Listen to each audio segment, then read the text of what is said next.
मनोहर सांस्कृतिक भवन परिसरात मुख्य पाणी पुरवठा पाईपलाईनला भगदाड पडल्याने संबंधित भागातील पाणी पुरवठा पूर्णपणे विस्कळीत झाला आहे. आधीच पाणी टंचाईचा सामना करणाऱ्या नागरिकांसाठी ही घटना अधिकच डोकेदुखी ठरली आहे. एकीकडे रोटेशननुसार पाणी पुरवठा सुरू असताना अचानक पाईपलाईन फुटल्याने परिस्थिती आणखी बिकट झाली असून दुष्काळात 13वा महिना अशी अवस्था निर्माण झाली आहे.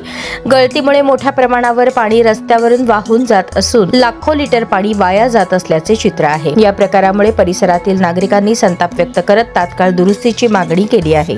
पाण्यासाठी रोज संघर्ष करणाऱ्या नागरिकांसमोर अशा प्रकारे होणारी नासाडी ही गंभीर बाब असल्याचे मत व्यक्त होत आहे. दरम्यान महापालिकेच्या पाणी पुरवठा विभागाकडून सांगण्यात आले की सध्या सुरू असलेला पुरवठा पूर्ण झाल्यानंतर संबंधित लाईन बंद करून तातडीने दुरुस्तीची कामे हाती घेतली जातील. तोपर्यंत काही काळ पाणी पुरवठ्यावर परिणाम होण्याची शक्यता आहे.